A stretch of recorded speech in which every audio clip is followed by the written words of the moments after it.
Bom dia, companheiros e companheiras. Estive por algumas semanas um pouco afastado para resolver e reorganizar questões de ordem profissional e etc. Mas estou aqui de volta com um tema atualíssimo, embora tenha raízes históricas que remontam à Grécia, a Roma, né?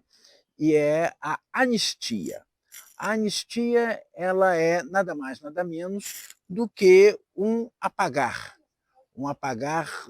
a respeito de crimes de natureza política. Originariamente, a anistia surge desse jeito na Grécia, em Atenas, em 403 a.C., né? E em Roma também, com o Império Romano, onde a sabedoria do Império levava a, quando havia conflitos, aplicava-se a anistia de modo a dar uma certa solução para determinados problemas, assim que eles se mantiveram como um grande império durante muitíssimo tempo, né? Quando nós chegamos na Idade Média, a anistia, de novo, ela ressurge, mas ali na questão daquela transição do medievo para a Idade Moderna, né? Aparece na Revolução Francesa, ela vai aparecer durante todos esse período nas revoluções nacionais, no século XVIII e século XIX. Na atualidade, ou seja, quando eu digo atualidade, eu estou me referindo ao século passado, ao século XX e ao século XXI, do que nós vamos tratar hoje. A anistia foi uma espécie de reconciliação no pós-nazismo, foi um dos aspectos. E na África do Sul, com a justiça de transição, com o fim do apartheid. Então, lá também houve anistia. Agora, especificamente no Brasil, na transição entre a ditadura militar, né, e o início do regime democrático, né, do Estado Democrático de Direito, em 1979, surge a lei de anistia de uma maneira para se reconciliar uh, a possibilidade de uma transição de uma ditadura militar para uma democracia. Essa lei de 1979 ela acabou gerando uma série de problemas e que hoje eles são resgatados, até pela Corte Interamericana de Direitos Humanos, que entende que a lei de anistia de 1979 ela acabou anistiando torturadores, assassinos, enfim, toda aquela barbárie que nós conhecemos que foi durante todo o regime militar. O coronel Brilhante Ustra foi um daqueles, talvez tenha sido o único, que por uma ação judicial teve uma sentença declaratória como ele torturador. Foi declarado ele como um torturador. Brilhante Ustra é uma figura pavorosa, entendeu? Que na casa da morte em Petrópolis, ali foram centenas de pessoas barbaramente assassinadas. E Schoen conseguiu introduzir ratos em vagina de mulheres. Enfim, foi um monstro, um monstro. Né? Esse mesmo monstro que Jair Bolsonaro, no impeachment da presidente Dilma, se dirigiu a ela no voto, fazendo referência ao seu torturador. Naquele momento já deveria de ter perdido o mandato e dali Jair já ter saído dali preso. Né? Então vamos à questão mais atual. Né? Hoje se discute muito sobre a anistia para aqueles atos praticados desde os atos preparatórios do 8 de janeiro, né, até o 8 de janeiro propriamente dito. Né?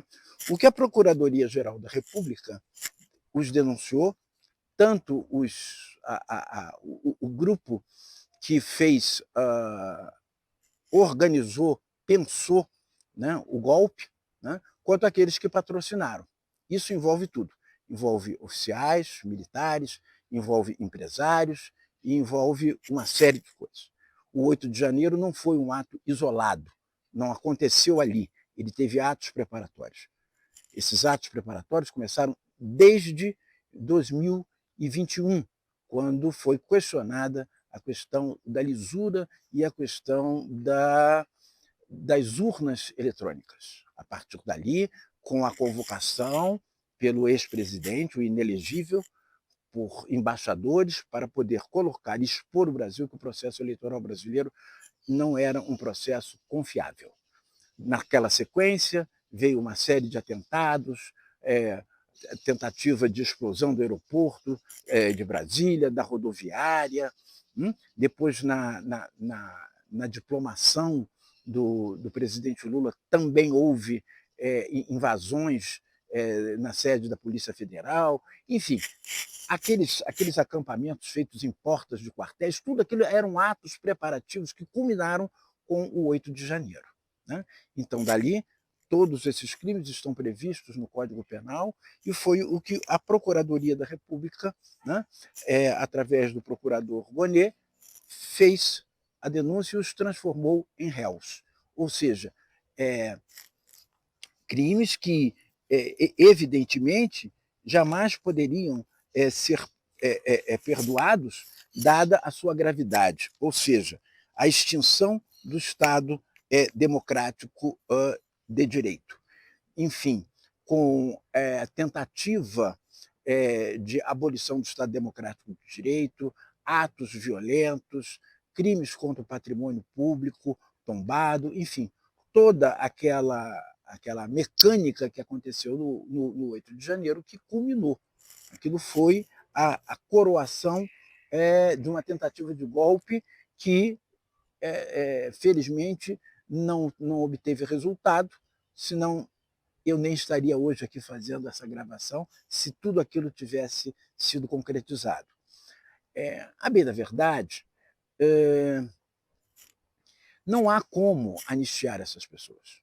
Tamanha foi a gravidade. E depois, com o planejamento de morte, de assassinato por envenenamento do presidente da República, do vice-presidente e do presidente do Superior Tribunal Eleitoral. Isso é gravíssimo, não há como anistiar isso. Não tem como anistiar. Isto é para gerar uma impunidade, seria o culto à impunidade. A mesma impunidade que, pela lei de 1979, anistiou os criminosos que, durante 21 anos, praticaram atos contra o Estado democrático de direito. Né?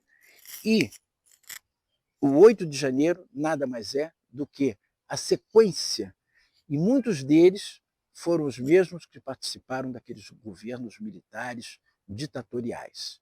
Portanto, se o Congresso Nacional aprovar uma anistia que vá desde o planejamento, desde 2021 até o 8 de janeiro, realmente isso o Supremo Tribunal Federal, com toda certeza, irá declarar a inconstitucionalidade disto. Né?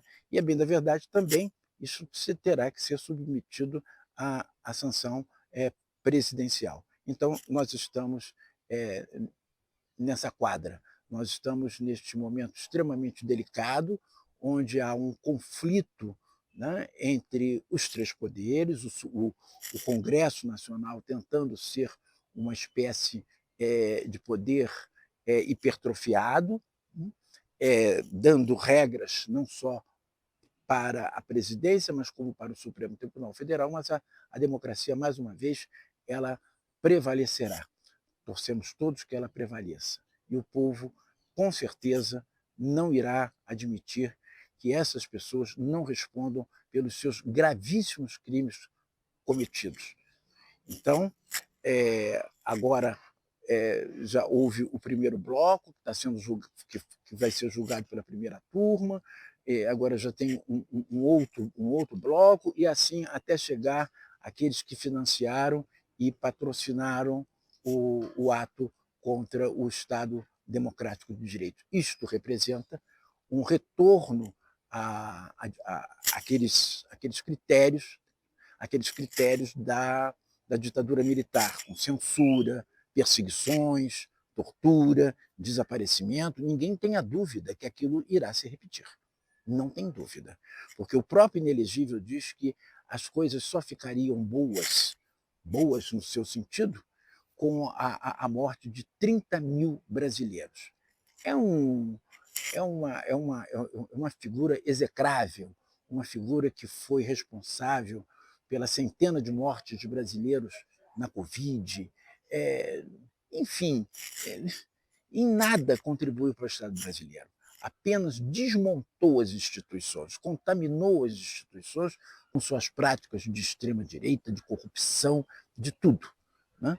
Enfim, a cultura do ódio, da homofobia, do racismo, do machismo, enfim, é um projeto, a bem da verdade, né, que não tem dimensões só no Brasil, mas é um projeto global de extrema-direita que ameaça todas as democracias. E isso tudo insuflado também por uma eleição, né, de Trump, que tem essa perspectiva de governança de extrema-direita, fascista, de perseguição aos imigrantes, aos refugiados. E agora, esta semana, nós tivemos a eleição do novo Papa, que vai, o Leão XIV, que vai com certeza seguir o projeto do Papa Francisco, né? E realmente é algo que vai ser bastante incentivador para todos nós, porque, ou mal ou bem, a Igreja Católica é um Estado, o Vaticano é um Estado, tem peso, né? E vai realmente ser um mecanismo de luta contra a destruição do meio ambiente, contra a destruição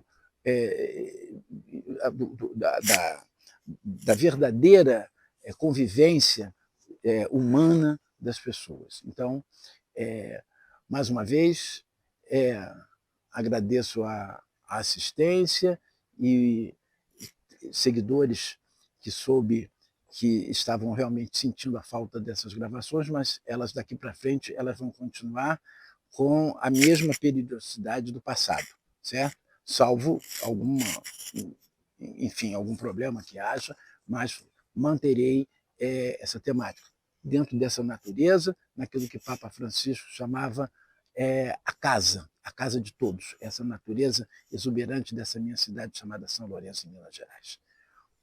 Muito obrigado.